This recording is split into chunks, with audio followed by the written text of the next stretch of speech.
আওয়ামী সরকারের শাসনামলে উচ্চ খরচের যেসব প্রকল্প বাস্তবায়ন করা হয়েছিল, কর্ণফুলী নদীর নিচ দিয়ে তৈরি করা বঙ্গবন্ধু শেখ মুজিবুর রহমান টানেল অন্যতম। 2015 সালের 1 নভেম্বর অনুমোদিত প্রকল্পটির ব্যয় ছিল প্রায় 8,447 কোটি টাকা। টানেল নির্মাণে মোট ব্যয় হয়েছে প্রায় 10,700 কোটি টাকা। প্রকল্প হাতে নেয়ার সময় নানাবিধ সম্ভাবনার কথা উল্লেখ করা হলেও বাস্তবতা বলছে ভিন্ন কথা। গত বছরের 28 অক্টোবর এই টানেলটি উদ্বোধনের পর থেকে দৈনিক আয় ব্যয়ের যে হিসাব টানেল কর্তৃপক্ষ থেকে পাওয়া গেছে, তাতে দেখা যায় গড়ে প্রতিদিন যে টাকা আয় হচ্ছে এই টানেল থেকে তার চেয়ে প্রায় 4 গুণ বেশি খরচ হচ্ছে।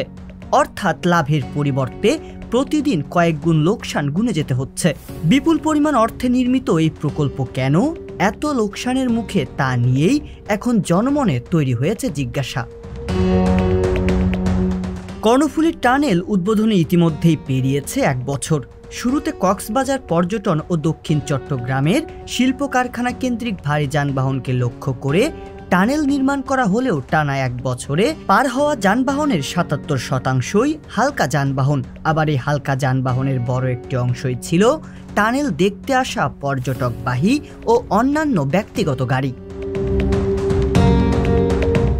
2024 সালে টানেলটি দিয়ে দৈনিক যানবাহনের চলাচলের গড় ধরা হয় 18,485টি। তবে 1 বছর পূর্ণ হবার একদিন আগে অর্থাৎ 27 অক্টোবর টানেল দিয়ে গড়ে যানবাহন চলাচল করেছে মাত্র 3,900টি। এদিকে গেল 22 অক্টোবর পর্যন্ত প্রায় 1 বছরের গাড়ি চলাচল ও আয় ব্যয়ের একটি পরিসংখ্যানে দেখা গেছে 1 বছরে গাড়ি চলাচল করেছে 14,11,412টি, যার মধ্যে 77%ই ছিল হালকা যান বা ছোট গাড়ি।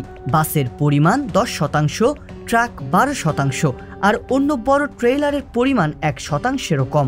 টানেল কর্তৃপক্ষের হিসাব বলছে প্রতিদিন গড়ে টানেল দিয়ে গাড়ি চলাচল করছে 3,910টি, যার ফলে ঋণের টাকায় নির্মিত এই প্রকল্প থেকে আয় হওয়া তো দূরের কথা, প্রতিদিনের ব্যয়ও তোলা সম্ভব হচ্ছে না। এমন অবস্থায় টানেলটির ভবিষ্যৎ নিয়ে উঠছে প্রশ্ন। গণমাধ্যম বিবিসিকে দেয়া এক সাক্ষাৎকারে যোগাযোগ বিশেষজ্ঞ অধ্যাপক শামসুল হক বলেছেন, টানেল নির্মাণের সিদ্ধান্তের ক্ষেত্রে বাস্তবতার চেয়ে রাজনীতি হয়েছে বেশি। তার মতে সরকারের আমলারা নিজেদের ক্ষমতার জাহির করতে এই প্রকল্পটিকে গুরুত্বপূর্ণ হিসেবে হাজির করতে গিয়ে ভুল সমীক্ষা সরকারের কাছে উপস্থাপন করেছে।